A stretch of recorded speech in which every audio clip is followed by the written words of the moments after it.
Hey guys, in today's video, I'm going to be talking about exactly why I spent $18,000 investing in sales coaching. I'm going to be talking about why I did this, how I did this, what lessons you can learn from it, and how investing in education has allowed me to grow multiple businesses over the past decade. As a matter of fact, I think me investing in education and mentorships and coaching and things like that is like the #1 reason why I've been able to attain any amount of success over the past decade. The way I view it is that I always want to look towards people who are 1 or 2 or 3 steps ahead of me and always be helping people who are 1 or 2 or 3 steps behind me. And that's how we all grow together. That's how we all succeed. So really quickly, why I spent $18,000 pretty recently on sales coaching. I've ran multiple digital marketing agencies and consultancies in the recent past, and I wanted to invest in what was an $18,000 mentorship to help increase my and my team's sales ability and our sales conversion rates as we grew our business. And actually, looking back on it all, this $18,000 investment paid for itself within about 45 to 60 days of that actual purchase. And this is a recurring theme I've seen time and time again, where I invest into my education and I get almost an immediate return, and it helps me grow and get to the next level. And that's just how I've always done it. To be honest, investing in yourself, investing in your own education, in my opinion, is one of the best investments you can make. It's actually the only investment you can make where you control the ROI, which is kind of crazy to think about. Whenever you invest in like stocks or crypto or even real estate, you don't actually have control over the ROI. Some investments are less risky and more stable than others. So like I said, with this investment where I invested $18,000 in sales coaching, I applied what I learned and I saw almost an immediate return. And that's why I will probably continue to invest in myself and my own education moving into the future. And that's why I've invested over 6 figures, well into the 6 figures, into myself and my own education over the past decade. So if you are someone who runs an online business, or you're starting an online business, or maybe you're just a sales professional watching this video for some sales advice, this video will be perfect for you. I'm going to cover, I believe, the top 4 or 5 lessons I learned from this $18,000 investment into sales coaching and mentorship. And by the way, in case you don't know who I am, my name is Blake Snodgrass. I've launched and scaled 4 different 6- and 7-figure online businesses, and I create free educational content on this YouTube channel for my subscribers because it's my goal in life to educate people on online business models, allowing them to make more money, quit their job, achieve financial freedom, and live the best life possible. So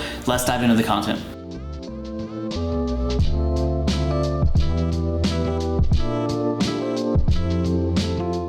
So I've already started off this video by talking about why I made such an investment into myself and my business, and why I will continue to do so. Basically, I place a really high value on investing in education and mentorships and coaching and conferences and things like that. Basically higher education, but specific to whatever business that you're trying to grow. I also talked about what outcome I was trying to see from that investment. I was investing in the sales training so that way I could increase my company's sales conversion rates and sales overall. Okay, so here are the top 3 things I learned from investing $18,000 in a sales mentorship. And as a side note, this video is a vast oversimplification of what I learned. Trust me when I say I got my money's worth, right? So I don't want to tell you these top 3 things I learned and you say, oh my gosh, I could have told you that. Why'd you spend 18 grand? Trust me, there's a lot more than just what I covered in this video. So this is a vast simplification of what I learned. Okay, but #1, tonality, pacing, and my role in the sales conversation. So pretty much this is all about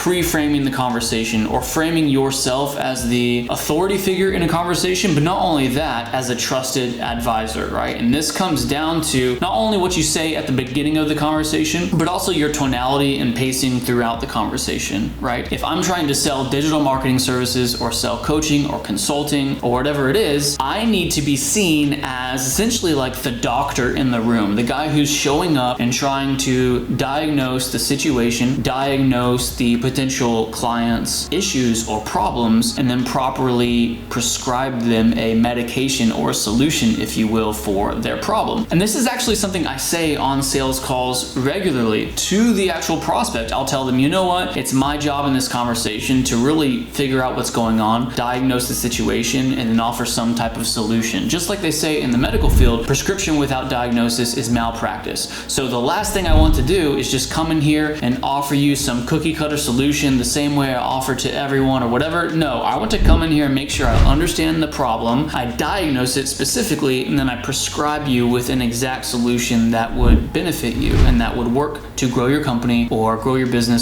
whatever it is they're trying to accomplish, right? And I tell them, does that sound fair to you, right? And now we're already off to a good start. We've already broken this barrier where instead of the conversation being me versus them, the conversation is now me and them versus the problem. I have now assumed the role of a trusted advisor or the doctor who's trying to make sure that they get taken care of as good as possible. Okay, so all those things combined, tonality, pacing, pre-framing, authoritative tone and presence, that's what we're going for. Okay, that's number one. That's the first biggest lesson I got, really making sure I'm honing in on how I show up to a call and what my overall presence is in that sales conversation. The second huge lesson I learned is that sales ability is actually the least important ingredient in the 3 sales ingredients you need to increase your revenue significantly. Okay, so in the past, I was always under the impression that if I wanted to increase my sales, increase my conversion rates, etc., I just needed to become a better salesperson. I needed to increase my sales ability. When the reality is there's 3 ingredients, sales ability just being one of those ingredients, and it's actually the least important of those 3 ingredients. So what are all 3 ingredients, you might ask? Well, number 1 is identifying a starving market. Okay, before you go out there and sell, you need to make sure that you've identified a market of people who have a real pain point that you can solve. That is the basis, that is the source of a really successful sales process, identifying a starving market. Number 2 is crafting an irresistible offer. So after finding a starving market of people who have a problem that you can solve, craft an irresistible offer that is so good that they would pretty much be dumb to say no, okay? There's some really good books around crafting offers. One is The Irresistible Offer, I think by Mark Joyner, and another one is $100 Million Offers by Alex Hormozy, which is an amazing book. I read it twice, super good. He goes into tactics of building an offer that not only people find it hard to say no to, but they need to act on it now because it has elements of scarcity, urgency, there's bonuses, guarantees, conditional, unconditional guarantees, all sorts of stuff. You need to spend some time studying offers and thinking about how can I make my offer irresistible for my prospective client. Okay, that's number 2. And then number 3 out of those 3 ingredients is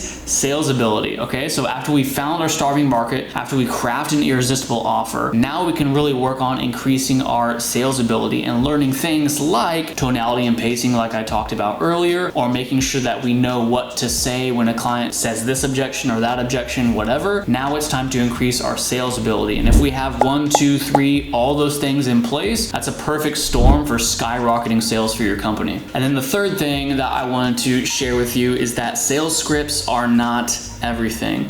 This may seem like an obvious statement, but again, this video is going to be oversimplified because I could definitely talk about each of these for 5 hours, okay? But sales scripts are not everything. It's actually more important that you hit certain psychological checkpoints throughout the journey of a sales call than it is to have a sales script memorized like word for word. So many salespeople think that they need to have a script dialed in on a word by word basis, and if they just follow this exact like recipe or order of saying things, that sales are going to close every time. That's really just not the case. You need to be able to identify where a prospect is, what the prospect is needing or wanting out of your product or service, and then addressing those concerns and really meeting them where they're at. It would really benefit you to learn about the 6 core human needs. I don't have them on the top of my head, but they are things like security and significance and variety and connectedness, these core human needs that all humans really want to feel. So for instance, as it pertains to this, if someone is buying your digital marketing services, they're not just buying digital marketing, they're buying an outcome such as getting more leads or more customers. But deeper than that, they're not just buying the ability to get more customers, they're buying increased revenue. And then more than that, they're buying the ability to grow their company, hire a manager, replace themselves from the business so that way they can go spend more time with their family, or they can experience the significance of what it means to grow a business and hire people to replace yourself. Like they're after something more, like a significance or security of the the growth of the business. They're after something deeper. So whenever you learn these concepts, especially about the 6 core human needs, and you're in a sales conversation with a potential customer, you can identify that, okay, this person doesn't really just want, for instance, digital marketing. What they really want is the significance and kind of the ego aspect of having grown their business. Or they want the security of never worrying about where their next customer is going to come from. Or they want this connectedness element of being able to spend more time with their family, but that's not going to come until they have an increase of revenue. And that's not going to happen until they have more leads, and that's not going to happen until they hire a digital marketing agency. So if we can tap into what they're actually trying to achieve at like a core level, and then position our service or product as the solution between where they are now and where they want to be, that's where we're really getting down into the psychological checkpoints as I talked about earlier. And of course, I think you'll agree with me, that's much more important than just memorizing a script word for word. And so that's it, guys. Those are the 3 main things I learned from spending $18,000 on a sales mentorship: tonality and pacing, focusing on all 3 sales ingredients like I just mentioned, and then focusing on the 6 core human needs, which I think is super critical, especially if you're someone who in the past has thought that, you know what, I just need to memorize a script word for word, okay? These 3 topics alone have allowed me and my sales team to increase our conversion rates tremendously. They have allowed us to level with our prospects and meet them where they're at and solve problems in a way that allows us to, of course, help our customers, but also grow our business. So that does it for today, guys. I really hope you enjoyed this content. And by the way, if you're looking for more educational information about sales, I actually just recorded about a week ago a full-length demo of my exact 8-step agency sales script, which should be